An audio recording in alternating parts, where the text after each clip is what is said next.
Hello, and welcome to Grade.com Talks With. Today we're talking with John Pendergrass, Vice President of Programs and Publications at the Environmental Law Institute, an organization that is fostering innovative, just, and practical law and policy solutions to enable leaders across borders and sectors to make environmental, economic, and social progress.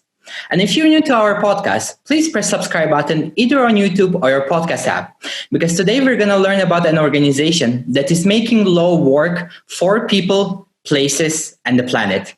Good morning, John. Welcome to Grade.com Talks With. We're excited to have you here. Thank you. Thank you very much. I'm excited to join you. Wonderful. How would you describe Environmental Law Institute for people who are not familiar with your work? So ELI, the short name we use for the Environmental Law Institute, was formed in 1969 at the dawn of environmental law. And we are a research, education, and publishing organization devoted to, as you mentioned, making law work for people, places, and the planet. So we are trying to improve the environment and sustainable development so that people are able to improve their lives and livelihood in relationship to the environment. And so sustainable development is one of our main goals. Mm-hmm. I really like your commitment to sustainable development. It's very essential in today's day and age. For people who are not familiar with environmental law, could you please briefly describe what is environmental law and what issues it is addressing and solving? Thank you. It's actually a very broad term, the way we at ELI look at it. Environmental law covers everything from international treaties, such as the Treaty for Climate Change, the Paris Agreement that some people may have heard of. So these are international agreements between nations to try and solve some of our environmental problems, from climate change to the depletion of the ozone layer, which is covered by the Montreal Protocol, to disposal of transportation and disposal of hazardous chemicals across international borders. But it's also primarily the law of nations to try and deal with environmental issues. And some of those are pollution, air pollution control, where we have smog in cities like Los Angeles in the United States, or Beijing, or Almaty in Kazakhstan, to water issues. We've had severe issues in the United States recently with lead in drinking water in some cities. And environmental law sets the rules for reducing the amounts of contaminants in drinking water. It also controls water pollution from, say, sewage treatment plants or industrial plants that are discharging contamination to the water. Environmental law sets standards. But it also deals with things like biodiversity, setting rules to assure that we maintain the biodiversity that we have around the world. Some of it is what we refer to as charismatic megafauna, the lions and tigers and all of the species that we all will love to continue to see in the wild, but also to the small fish in the rivers that sustain the larger fish, sturgeon or trout or others. So the whole ecosystem. Environmental law is trying to deal with maintaining healthy ecosystems as well as the pollution control problems. As you mentioned, it covers quite a wide range of issues, including industrial issues as well as air pollution and sustaining the biodiversity of our ecosystem. So it's quite a range, and there must be a lot of people and a lot of policymakers working on it, as well as on the side of people taking action towards following those policies and laws. You mentioned several key issues. However, would you mind highlighting three top key issues that is environmental law is addressing and highlighting at this day? Well, I think the most important issue right now and has been for a few decades is climate change. The emissions of greenhouse gas contaminants, carbon dioxide, methane, and other things that come from human activities are changing our climate. We are increasing the overall global temperature of the globe, which is leading to a variety of changes in our climate, from increased rainfall in some places to drought in other places to heat waves in some places. But it also causes more extreme cold weather because of the way that, say, the jet stream is affected. So climate change is probably the most important. And environmental law is dealing with both trying to set standards for reducing the emissions of greenhouse gases. So reducing the carbon dioxide that we are emitting, making more efficient cars and buildings, to changing our ways of having transportation so we don't rely on cars as much, becoming more energy efficient. But also, environmental law deals with adaptation to climate change. So there are a number of things that we need to do to build our resilience to dealing with the effects of sea level rise, which is caused by the warming environment, to these increased storms and floods and things. So we have to change sometimes where we are putting certain facilities or where people are living, to also just changing the way we think about how do we govern that.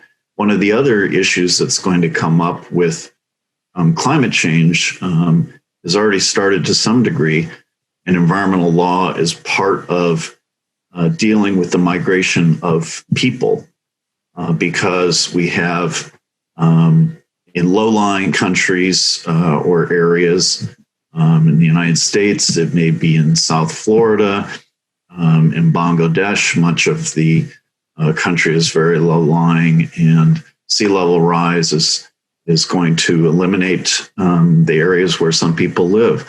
So they are going to need to move. And ELI is working on concept introduced by people from the Pacific Islands that are very low-lying island states on migration with dignity, allowing people who are going to be forced to move to migrate with dignity, with the rights, human rights to have jobs, to be able to have their welfare, and to do it in a way that they get to choose rather than being forced away.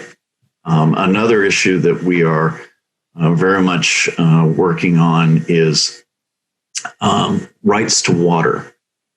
So water is fundamental to human life, and yet many people, possibly, certainly more than 1 billion people around the world, do not have access to clean water for drinking, for household use.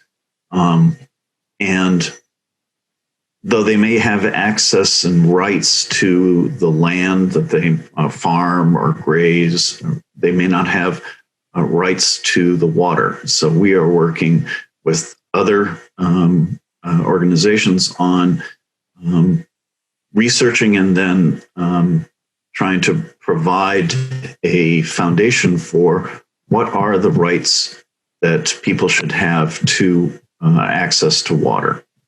Mm-hmm. Indeed, climate change is the urgent call, is the most urgent issue that needs to be addressed, that needs to be taken care of. And you mentioned several effects of it, migration and the clean water. The fact that your organization is working on highlighting and addressing those two issues are very important. Could you please define how does your organization support policymakers, or the scope of your work, so we can understand the impact that you are doing in the issues to regards of climate change, as well as others related to environmental law? Good point. So the ELI is a non-governmental organization. And so we work to assist others to achieve their goals. And so we work with governments when they are asking for assistance in drafting new laws or policies, or helping them build the capacity of their institutions. We're doing this in the United States with the national government and states. But about half of our work is with other countries, primarily developing countries, but we have worked in Europe and other developed countries. But so we work with them. They may ask us for assistance in drafting legislation. We did that in Liberia, drafting legislation for the sustainable development of Liberia's forests, which also then included the rights of communities that lived in the forest to manage their own forest area. So we worked with them. Then we worked with the communities to educate them about what their rights were under this new law, how to make best use of those, how to negotiate with timber companies that might be coming to log certain parts of that. We also worked with the national government agency to educate them on good enforcement techniques. Another thing that we have been doing, we pioneered educating judges around the world about environmental law. So most judges are general. They know about law, but environmental law is, as we discussed, a fairly specialized topic. So we have been educating judges since the past more than 30 years about environmental law, but also about the science. So climate change is an issue where the science is actually very well understood by scientists, but not necessarily by lay people. So we've been educating judges about not only the environmental law, but about the science related to climate change and to other issues. So we work with governments, with the governmental agencies and staff, but also with the communities and other non-governmental organizations. In China, we are working to educate non-governmental organizations, staff, on how to bring litigation, environmental public interest litigation, how to bring cases to improve the environment, how to comply with environmental law. Mm-hmm. I really like the fact that although you're working in developed countries, but you're primarily focused on developing nations, and the fact that you are sharing the role models of achievements of the developed nations that have done, that can be implemented in the developing and underdeveloped nations is great, because sharing knowledge, sharing experiences can save time and can provide a roadmap for better addressing the issues and tackling them. How do you see the landscape of environmental law in regards of climate change changing in the next 5 to 15 years? On the point that you were making, we do think it's very important to work with the developing countries, and we do bring experience that we've learned about from Europe, from the United States, from Australia, from other countries. But we also bring the experience of other southern countries of the South. So we are working currently in Colombia, and we have brought some experts from Sweden. We've also brought experts from Brazil.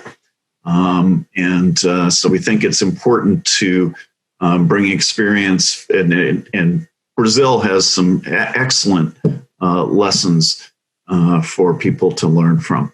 So it's not just from the developed countries to the developing, but developing and developing. But to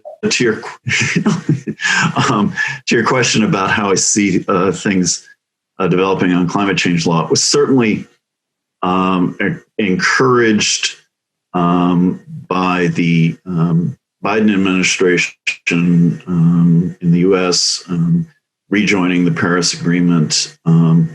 I have some hopes that the Paris Agreement will be implemented by most of the countries, and almost all the countries in the world are parties to that. But it's essential for them to be reducing their emissions. I think that there is a good possibility that they will do that, that the law will facilitate the transformation of our energy systems and our transportation systems to ways that do not rely on fossil fuels, which are a major contributor to the greenhouse gas emissions and climate change. But one of the other things that's going to be important in that is an emphasis on the rule of law in the environmental field. And so that's something that ELI focuses on a lot, which is assuring that we have rules for climate change that will actually accomplish the purpose that we want, so that the standards are such that we'll have sufficient reduction of greenhouse gas emissions to prevent a 2-degree warming, but also that governments, the leaders of governments, industry, and the people comply with those rules. So that environmental rule of law means that everyone is subject to the law and complies with the law. It means an absence of corruption, and that's something that we are working hard on, and we think that that's going to be something that will improve over the next few years, that will contribute to the improvement of the law related to climate change. Mm-hmm. Thank you for sharing your outlook for the changes coming in the environmental law landscape. I really like the fact that you highlighted the rule of law, and everyone, the rules of law will be in place, and everyone will follow those laws, rules, and policies. If someone would like to support Environmental Law Institute, how can they do that? So our website is www.eli.org. And we have a section right on the homepage that's called Get Involved. And that is where you can be in touch with us to volunteer services with us, but also to donate to the Environmental Law Institute. We are a charity, and donations are actually a very important part of how we do our work. So we do rely very heavily on donations from individuals, but we also really like to have the volunteers of people who have expertise in some of these fields. We talked about the water issues, or what we refer to as environmental peace building, and the migration issues. We have significant people that are helping us out with those. So www.eli.org, get involved, and that would be great. Wonderful. The link to eli.org involve will be provided in the link in the description of this podcast. Thank you so much, John. It was wonderful to talk to you and learn about the great work that you're doing with Environmental Law Institute. Thank you, Kareem. Yeah, for you, if you enjoyed this conversation, please press like and share button, because this will show the YouTube algorithm and the podcast algorithm that this conversation is important, and we need more policies and laws around environmental issues, and we as people need to follow them and take action towards a better future. Thank you so much, and see you in the next episode.